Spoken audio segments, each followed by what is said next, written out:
Ketua kelas silahkan siapkan teman-temannya untuk memulai pelajaran hari ini. Baik, Pak. Bersedia, siap, beri salam. Assalamualaikum warahmatullahi wabarakatuh. Sebelum kita memulai pembelajaran, mari kita berdoa sesuai keyakinan dan kepercayaan kita masing-masing. Doa dimulai. Doa selesai. Baik, assalamualaikum warahmatullahi wabarakatuh. Waalaikumsalam warahmatullahi wabarakatuh. Bagaimana kabarnya adik-adik? Baik, Pak. Nah, sebelum kita memulai pelajaran hari ini, saya akan mengabsen terlebih dahulu kehadirannya. Wisnu Septianto, Hadir, Pak. Aprilia, Hadir. Fajri, Hadir. Riana, Hadir. Fani, Hadir, Pak. Sira, Hadir, Pak. Yusman, Hadir, Pak. Hadi, Hadir, Pak. Alda, Hadir, Pak. Pia. Hadir, Pak. Ada yang belum disebut namanya? Hadir, Pak. Oke, berarti hari ini hadir semua ya. Baik, assalamualaikum warahmatullahi wabarakatuh. Waalaikumsalam warahmatullahi wabarakatuh. Bertemu lagi kita pada mata pelajaran sosiologi setiap hari Sabtu. Adik-adik sekalian yang saya cintai dan saya banggakan, semoga menjadi penerus bangsa ke depannya. Terima kasih telah konsisten untuk mengikuti pelajaran pada hari ini. Sebelum kita memulai pelajaran hari ini, saya akan membacakan kompetensi dasar dan indikator pembelajaran yang akan kita capai hari ini.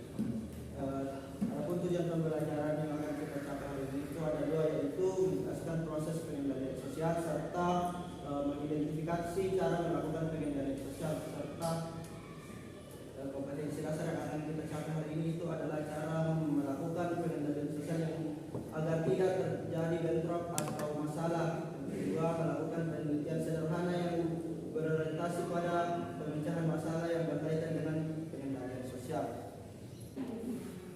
Oke adik-adik, sebelum kita melangkah lebih dalam lagi, saya akan menanyakan kepada adik-adik apakah ada yang masih mengingat materi tentang minggu lalu.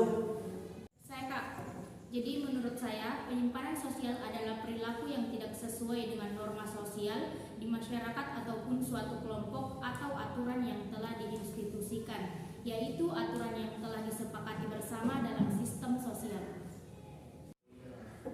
Nah, beri tepuk tangan dulu untuk temannya yang mengingat tentang materi minggu lalu.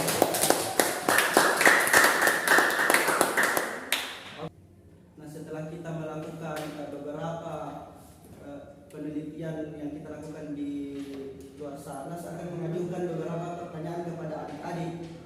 Adapun 3 pertanyaan yang akan saya sampaikan. Yang pertama, apakah kendala yang adik-adik dapatkan setelah melakukan penelitian di luar? Yang kedua, apa solusi yang adik-adik dapatkan setelah kita meneliti lingkungan yang ada di luar? Serta yang ketiga itu,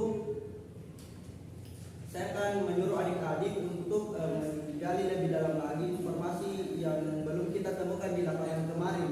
Mengerti?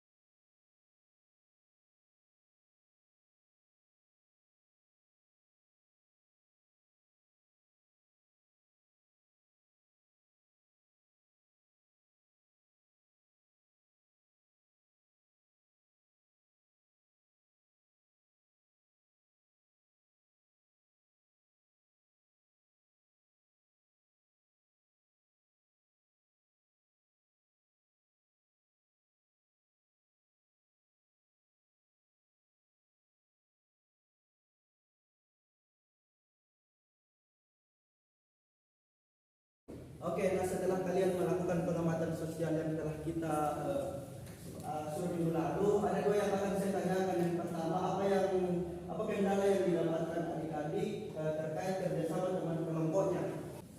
Saya Kak, dan jadi kendala dalam kelompok kami itu selama kerjasama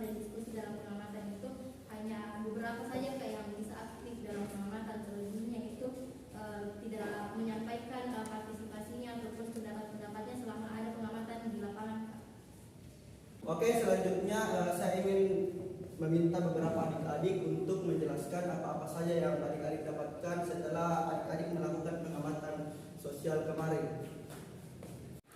Saya Pak, jadi dari hasil yang saya dapatkan dari pengamatan sosial yaitu proses pengendalian sosial terbagi menjadi dua, yaitu yang pertama A. Persuasif.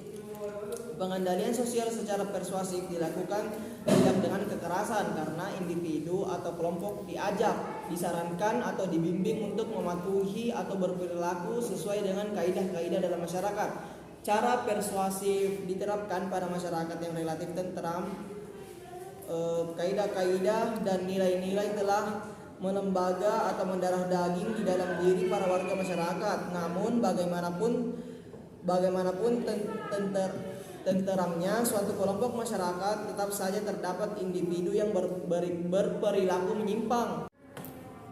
Saya Pak. Oke, silakan. Adapun hasil pengamatan dari kelompok kami, yakni yang pertama cara-cara pengendalian sosial. Pengendalian sosial secara formal. Pengendalian sosial secara formal yakni yang pertama pengendalian sosial melalui hukum fisik.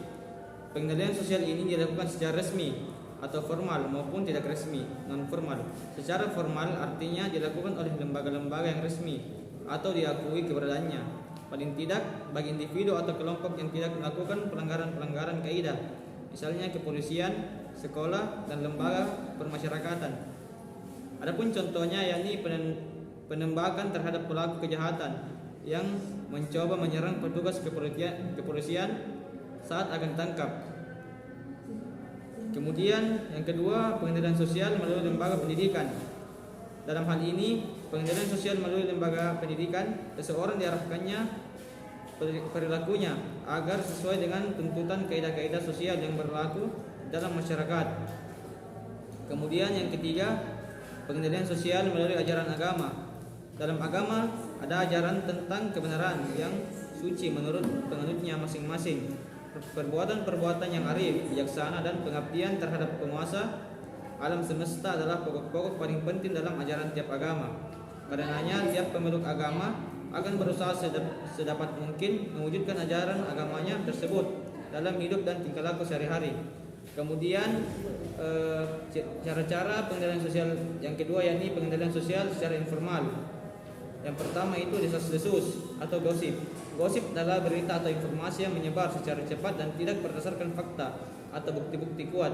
Biasanya desas-desus ini muncul ke permukaan melalui cara-cara yang tidak terbuka. Setelah adik-adik menyampaikan apa yang adik-adik dapatkan tadi, sepertinya informasi yang didapatkan itu masih kurang, sehingga saya ingin meminta adik-adik untuk menggali lebih dalam lagi informasi yang telah didapat.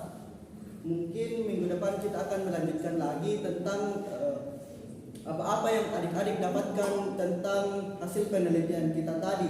Mengerti? Mengerti, Pak. Oke, dari hasil paparan adik-adik tadi ada dua proses pengendalian sosial yang dapat ditarik. Yang pertama itu pengendalian secara persuasif, artinya pengendalian ini tidak dilakukan dengan cara kekerasan karena individu atau kelompok diajak untuk berperilaku sesuai dengan kaidah-kaidah di dalam masyarakat. Yang kedua itu pengendalian sosial secara persif atau dengan cara kekerasan. Hal ini dilakukan kepada masyarakat karena mereka menolak untuk mengikuti kaidah-kaidah yang berlaku pada masyarakat itu. Serta adapun cara-cara pengendalian sosial, yang pertama pengendalian secara formal, artinya pengendalian ini dilakukan secara resmi. Yang kedua pengendalian sosial secara informal atau tidak resmi.